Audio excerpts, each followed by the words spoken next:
Hello, and welcome to Inside the Admissions Office, your one-stop shop for expert advice on the smart way to get in. My name is Ellen, and in each episode, I'll bring you an interview with a former admissions officer, a graduate of a top college, or an admissions expert. These interviews will take you inside the admissions office and will be full of behind-the-scenes knowledge, first-hand experiences, and application tips that will help you get into your dream school. If you'd like to chat with one of these experts, you can sign up for a free consultation at the link in the description of this episode. Today, we'll hear from Gail Dauer, a former application review specialist at the University of Michigan Office of Undergraduate Admissions and an Ingenious Prep counselor, about what University of Michigan admissions officers really want to see from applicants. Hi, Gail. How are you today? Hi, Ellen. I'm very well, thank you. How are you? Thank you for having me today. Of course. Well, just to start off with, could you tell me a little bit more about yourself, your educational background, how you ended up at Michigan? Certainly. My background is in law. I attended law school at Penn. And then I practiced in corporate and securities law in New York City for about 15 years. For undergraduate, I attended Brandeis University, where I majored in psychology. And my favorite aspects of that experience were conducting research with a professor on creativity, as well as small discussion classes, including a class where I was the only student in a history class. Fast forward, where I moved to Ann Arbor, Michigan, where I worked for the Michigan Office of Undergraduate Admissions for 5 years as a first reader. Subsequently, I worked for 2 years as the sole reader of all applications to Michigan Law School. Recently, I relocated to Dallas, Texas, and started working with Ingenious Prep, where I absolutely love working with talented colleagues and motivated students. Wonderful. And do you want to get into a little bit more about what your role entailed at Michigan? Certainly. My role was as the application review specialist, otherwise known as a first reader in the Office of Undergraduate Admissions. Unlike a lot of other schools, Michigan readers don't specialize geographically, but rather we read a random cross-section of applications. So in any cycle, I read applications from students who maybe lived on my street, and the next application could be someone halfway across the road from China, India, UK pattern schools. I also read for most of the schools at University of Michigan. The main schools were LSA, Literature, Science, and the Arts, as well as engineering. I also read applications for the School of Kinesiology, Nursing, and Architecture and Urban Planning. So that was deliberate by the office to keep the readers energized and interested and not get bored with reading. Logistically, we read all the applications through an online system using dual monitors. So I'd have one monitor with all the components of each application. And then on the other monitor, I had an evaluation summary sheet where I would take notes on each application as I read it. And also I would assign a numerical rating to each application. So that's basically what I did.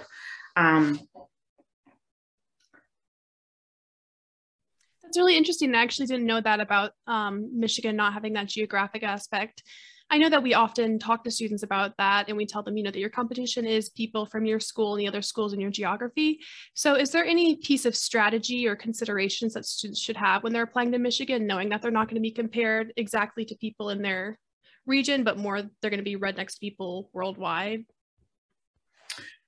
Well, I don't think we were really looking for different things from other schools. We were focused on identifying outstanding academic students who challenged themselves based on the resources available to them in their high school. But specific things Michigan was looking for was a student who took a pretty balanced curriculum and had multiple interests, because Michigan has distribution requirements for students where they would take courses across the curriculum. So we didn't want students that were really focused just on one thing. It's a bit different for engineering, so I can get into that later. But for LSA, basically they wanted a pretty well-rounded curriculum. A student just was curious, interested in learning new things, who has a lot of involvement in leadership. And I would say goes into depth in 2 to 3 areas, extracurricularly with their involvement and especially leadership. And Michigan also does track demonstrated interest. So Michigan did care a lot in students who expressed a detailed understanding of Michigan's resources and opportunities.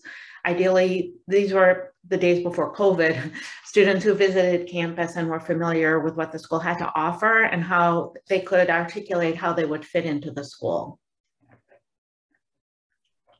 Those are really good, just bits of strategy for students to know.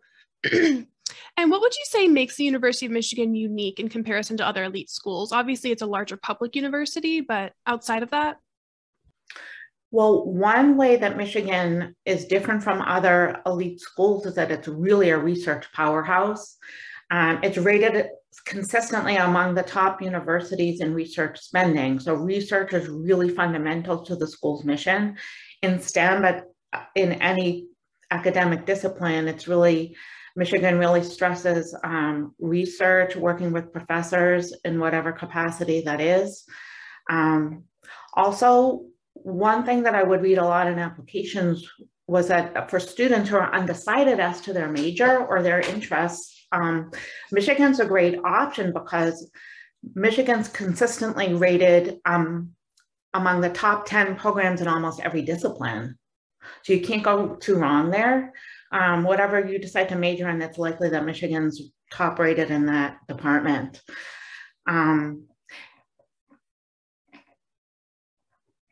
Also, Michigan, it's true, is a large public institution, but it offers certain programs that make that large environment smaller, such as the honors program and the residential college, which are really fantastic opportunities to have. Like in the case of the RC, the residential college, it's almost like a liberal arts college within a large university. So you have all those fantastic resources of the overall university, but you're also, it's a living learning community where you're living in a tight-knit community and knowing the people around you, as well as being able to develop those relationships with professors. One final thing that I think, a couple things that I also think make Michigan special are the environment. How the University of Michigan is really integrated into the city of Ann Arbor, which is the quintessential college town, having all the fun things for students to do, as well as beautiful recreational opportunities. The university is right on Lake Huron and has a beautiful arboretum there that's very used by students for hiking, kayaking. You know, there's beautiful flower exhibits like the peonies in the spring, like everyone shows up for that. It's just really great to get out and explore around the university. And of course, as everyone knows, there's a ton of school spirit at Michigan because of the top sports programs. Living in Ann Arbor on football Saturdays, it would just be a sea of maize and blue, students wearing colors and showing up for the game, having tailgating, and it just made a nice spirited atmosphere that brought people together. Now, is it more difficult for out-of-state students to gain admission? Is there like a certain amount of the incoming class that's reserved for in-state students since it's a public university? There's a certain amount. I think there's a slightly different requirements for in-state students. And with respect to the Michigan being a state institution, there were definitely institutional priorities for us to identify the top students at various high schools throughout Michigan, in particular a smaller rural high school. We would really encourage applications from the top students at those high schools to diversify the class and let those students know that the opportunity to attend Michigan is open to them, even from remote parts of the state and less represented high schools such as like in the Upper Peninsula or rural communities within Michigan. That's great to hear. And so students can decide to apply early action or they can decide to apply regular decision. What is the calculus there? Who would you recommend apply EA versus RD? Well, for sure, if Michigan is your first choice or one of your top choices, I would highly recommend applying early action. That's a non-binding program where you have your application submitted by November 1st. And when I was reading at Michigan, we would deliver those decisions by Christmas time. Now I believe it's the end of January, but then you'll have that, you'll hear back sooner. And also when from a reader's point of view, we were really focused on building a class, and it was really exciting to find these fantastic candidates because the early application pool is very strong, and we would really want to admit students, but we were also under some pressure not to fill up too much of the class early. So as this class filled up, as we continued reading, we would maybe be a bit more conservative in making those judgments. So it is an advantage to have your application in early, assuming that you can put in the time and really put your best foot forward in your application and have everything polished and ready to go by the early action deadline. The other thing I want to say about early action is that even if an applicant is deferred into the regular decision pool, the Michigan admissions team will know throughout the cycle that the student demonstrated that strong interest in attending Michigan by applying EA, so that will still give the student an advantage even in the regular decision round. And what should students do if they're deferred? Should they send a letter of continued interest? Yes, absolutely, Ellen. It was really important for students to express that they continued to have that strong interest in attending Michigan. Also, I would say, I would suggest that students keep the admissions office updated by the end of January to submit a letter of continuing interest with significant updates to their academics or extracurricular activities, any big achievements. And I would keep it brief to approximately a page. But if Michigan didn't hear at all from an applicant who is deferred, they might think the student is no longer interested. Yeah, that's a big mistake. I didn't know about that in high school. I interviewed one of our forward admissions officers from Yale, and he mentioned that as well. And I got deferred from my top choice school, and I just didn't do anything. I thought, like, they don't want to hear from me, and obviously that's not good. So don't do that, kids. We have a template. I can link it in the bio of this episode, but it's a letter of continued interest template. So that'll be super helpful for students. Absolutely. The schools do want to hear from applicants. They do want to hear from you. So definitely. Yeah. Now, how do you think current University of Michigan admissions officers are viewing test optional policies? Actually, I think in some ways it makes the reader's job easier to not have test scores as part of the admissions file, because as admissions readers, we would really fall in love with certain students. We'd really get to like certain students and want to advocate for them, because if they had something special to bring to campus and contribute, we wanted to see them attend campus. But sometimes if the test score wasn't competitive, we really couldn't advocate for the student because they just weren't competitive with other students who had the higher test scores that met or exceeded our medians. So in that sense, if the readers really like an applicant, they can go ahead and advocate for the student without really thinking about the test score being an issue. And I have to add that readers don't make any assumptions about students who don't submit test scores. Readers are trained extensively to evaluate the information that is in the application file, and they don't think about information that's not there. They just evaluate what information they do have. For your students at Ingenious, how do you help them decide whether or not to submit test scores to each of their schools? Well, for the students that I advise at Ingenious, I will look at each of the schools that they're interested in and look at the school's data from the previous cycle and see what the medians are, what the 25th and 75th percentile is, and if their score is competitive for that institution, I would suggest that they do submit the score, because it's just one more piece of evidence that supports that the student's academic strengths and that they'd be successful at the university.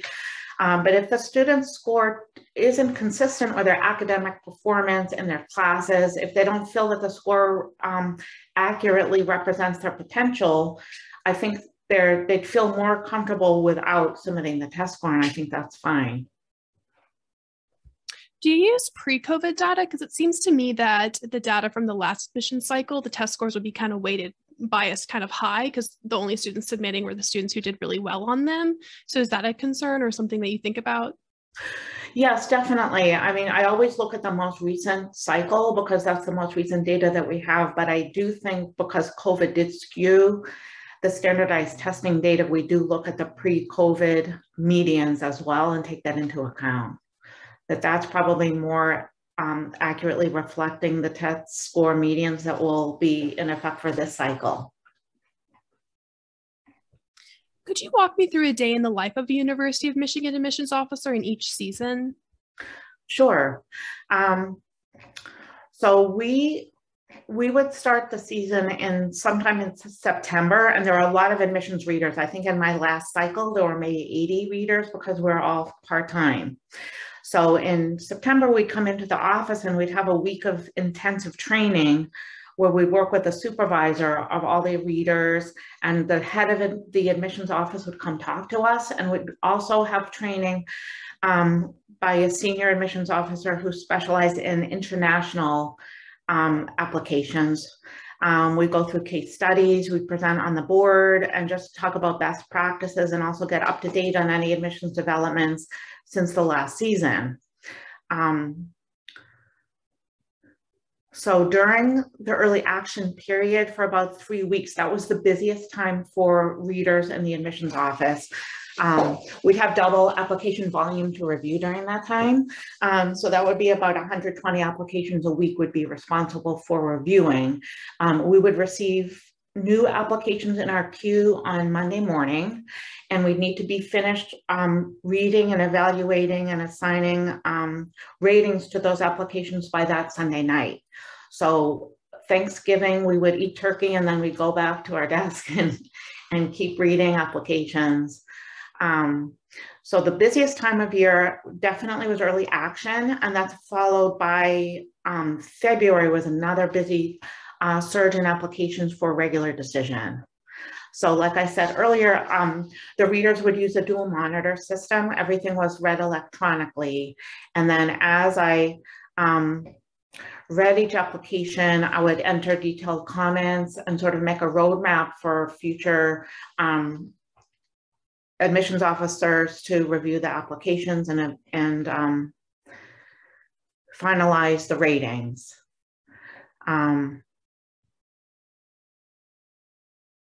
So our busy season wrapped up about March. And then the summer was time to onboard and recruit new readers. And then we'd onboard again in the summer and resume the training again the following September. So with your reading, I think you said 125 applications in a week. How much time is that per application? Are you spending 5 minutes, 20 minutes? Well, the goal was to spend about 15 minutes per application.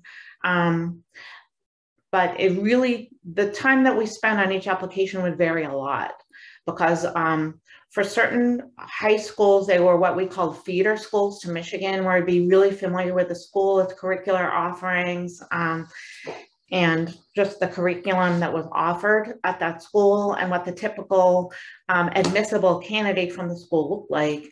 Where on the other hand, we could get applications from another country where we weren't as familiar with their educational system, like a UK system school, that would take longer, but I would say 15 to 20 minutes was average time that we would spend reading and evaluating the entire admissions file. So it's pretty, we had to keep things moving pretty quickly. You've mentioned the rating system and the dual monitor that you use. Can we go in a little bit more specifically about the admissions process from your point of view? Like say that I hand you my application, what is your process of reading it?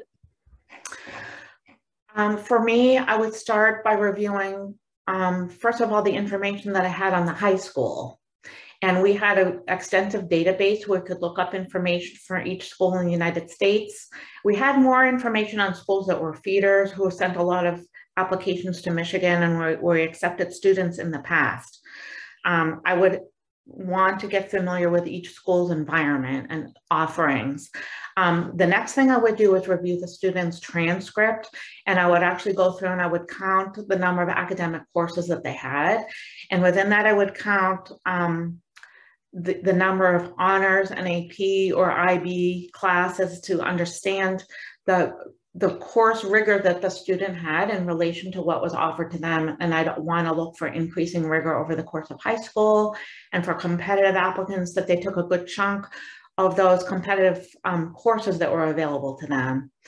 Then I would look at the common application itself to understand the students' biographical, demographic information about their family background and neighborhood and community where they live.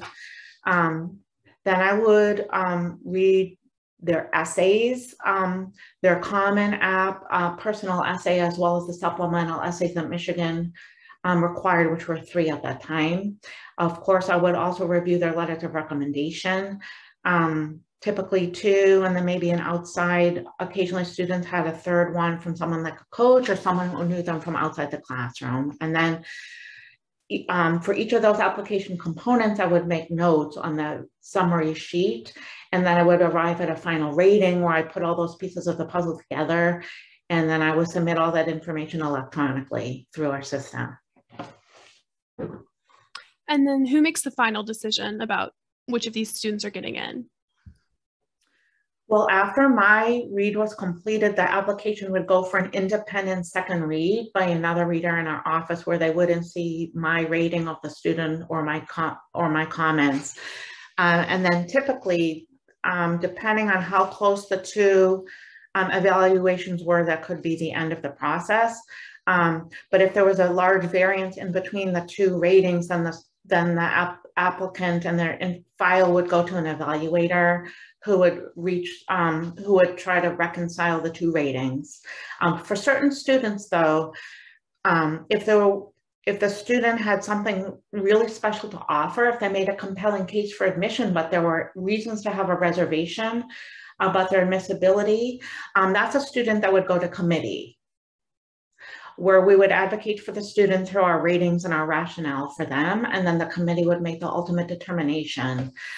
We also had an enrollment committee where they would have the responsibility of deciding how many students in each rating category would be admitted for that particular cycle. So they had the ultimate authority to admit a student or not. This might be kind of difficult to answer, but can you think of any instances of where that happened, where there was like a polarized rating of maybe you gave the student a 5, and I don't know if that's the rating scale you used, I'm assuming it isn't, but you gave them a 5 and someone gave them a 2. Like what are the criteria that would cause the 2 different independent admissions officers to react so differently to the application? Well, I think sometimes what happened was we would have a different point of view, perhaps about the student's extracurricular involvement. Where Michigan, for a student to be competitive, to be highly rated in the top categories, we would want to see state or national leadership, honors, and awards. But often it was determined that a student had a commitment to their activities, where they were deeply involved and genuinely cared about their extracurriculars. So even if they didn't earn, even if the student wasn't competitive nationally or regionally in their activity, that the commitment was enough to have strong involvement, and that the student could be rated in a top category. But that's something that's pretty subjective, and that would cause some discrepancy in the ratings. Are there any misconceptions that you encounter about University of Michigan in general, or more specifically about applying to the University of Michigan? Definitely. When I was reading, I would hear a lot of people say that Michigan's a large state institution, and so that Michigan really only took into account numerical information like a student's GPA and test scores. But in reality, I mean, Michigan uses holistic admissions like any other highly selective institution, like I've been describing, understanding the student very specifically and individually within their context, and putting together all the pieces of their application file. Also, people think that Michigan is a really large impersonal environment academically, and it's true that certain introductory classes will be large lecture classes, especially in something like STEM.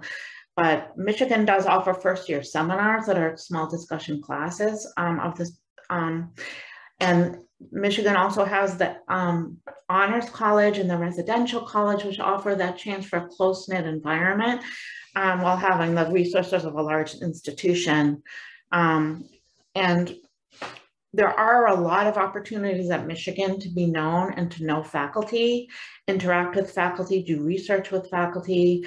It could be that the student needs to be a little more assertive in approaching faculty and expressing their interest in working with them. But the faculty loves working with students at Michigan. And like I was saying before, there are extensive opportunities to get involved in research regardless of your field. So it's really up to the student to take advantage of those opportunities, but they're definitely there. I'd like to transition to the application itself specifically now. What major mistakes did you often see applicants making in their applications? Well, one thing that was very common were to have an application that seemed very rushed, where the students wouldn't take the time to really think through their responses on certain like supplemental essays, for example. And the Why Michigan essay really requires the student to do a lot of research. A lot of times a student would cut and paste information from the website. And you know, the admissions officers are very aware of what information is out there on our website. But we really look for the quality of thought and for self-reflection for students. So it's really important for them to take the time to think through what Michigan specifically has to offer them that's a good fit and how they will fit into Michigan and take advantage of the resources and opportunities offered to them. So I would say take your time, don't rush, and go beyond the website. I mean, Michigan cares a lot about demonstrated interest. So in the days that I was reading, we wanted students to actually come to campus, go to formal admissions events, meet students, and really show you understand what the university is about and how you would fit in. And also, some students talked a lot about Michigan in a very general way, which isn't really that helpful in showing that specific interest in Michigan. So when students apply, they can apply to one or maybe two if they want to do a dual major of the 8 specific schools. Is there a strategy that students, should use or that they shouldn't use for choosing a major? Or do they just choose what they're most interested in? Do you find students try to game the system by choosing a less popular major? Is it difficult to transfer between these schools? How does that all work? Well, Michigan does not accept students or evaluate students by major. But as you were saying, Michigan does evaluate students within a particular school, and students need to choose the school that they're applying to and that is the best fit for their interests and their goals. But admissions readers are experienced in spotting an LSA student versus an engineering student, for example, because the academic preparation and interests and activities are very different for those two profiles. And so it's really, I don't think it's as much a matter of strategy as being genuine and applying to the school that really offers those classes and opportunities that you want, that will allow you to explore your interests. I would say though, for a student interested in Ross, the Michigan School of Business, it's important to focus your essays on business and your interest within that area, focus of what on your experiences and achievements in business. I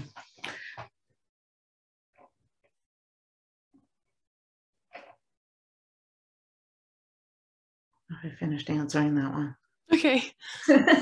So they have 2 required supplemental essays. I'm going to go ahead and read them both, and then I just love to hear how you think students can best approach these prompts. So number 1, everyone belongs to many different communities and or groups defined by, among other things, shared geography, religion, ethnicity, income, cuisine, interest, race, ideology, or intellectual heritage. Choose one of the communities to which you belong and describe that community and your place within it. And then the second one, describe the unique qualities that attract you to the specific undergraduate college or school, including preferred admission and dual degree programs, to which you are applying at the University of Michigan. How would that curriculum support your interests? Well, in terms of the communities essay, which is what we called it, we were looking for students to really do some self-reflection and show understanding of themselves and how they fit into their current community, because Michigan readers wanted to understand how the student would fit into communities on campus. So they wanted to know whether they consider a community and what was their role in the community. And there we were looking for the student to talk about other people, to not be like inside themselves, but to talk about how they interact with others, learn from others, how they're open-minded to other people's perspectives, and perhaps maybe how they change their mind from interacting with others. And in terms of the essay, the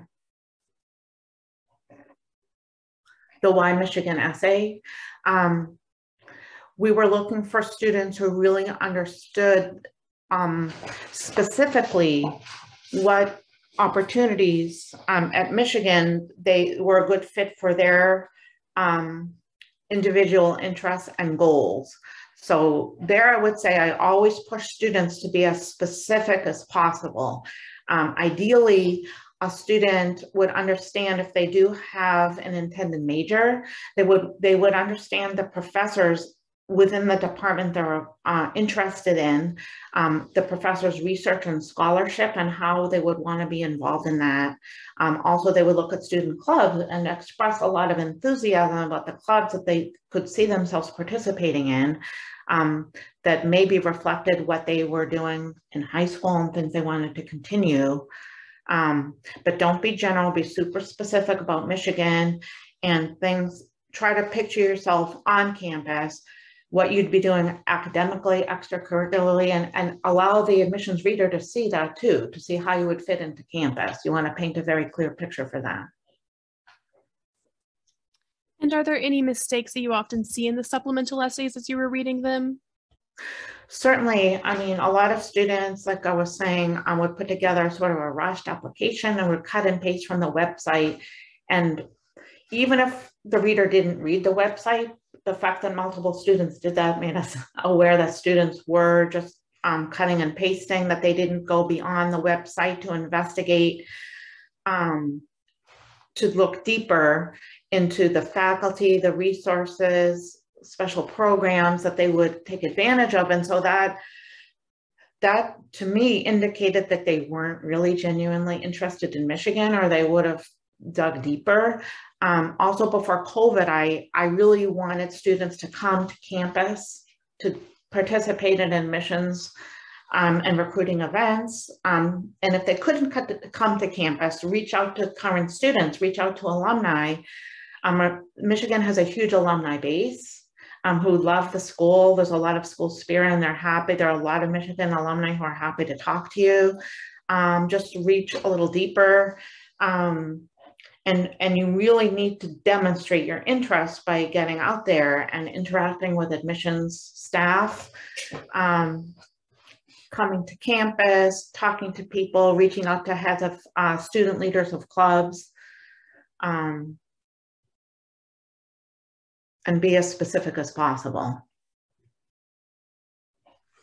Obviously, the Common App goes to all the schools, so the student isn't going to be tailoring their Common App for the University of Michigan. But are there any mistakes that you'd often see in the personal statement or other aspects of the Common App? Yes, in the personal statement, there were several things that would make the student less compelling for University of Michigan. One thing is we wanted students who were self-aware, mature, and who understood themselves, who they are, where they are now, where they want to go. So a student who really dwelled on their childhood in the personal statement would seem less mature. They would really focus, like the personal statement isn't very long. It's like limited and very valuable real estate. So you don't want to, so for a student who spent a lot of that valuable space talking about their childhood would just be less interesting to us.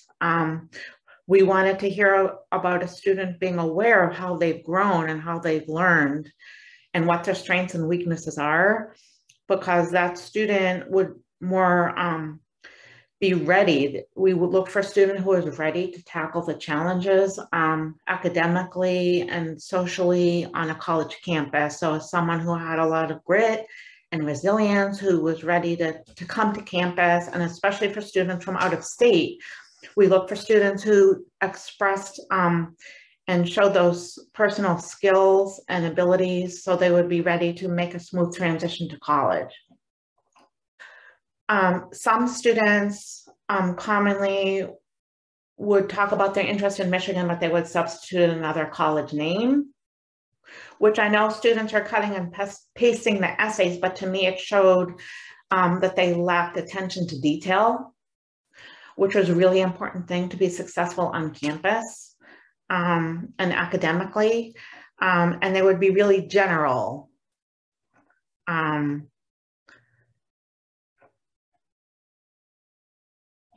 Do you have any specific advice or insight for transfer applicants?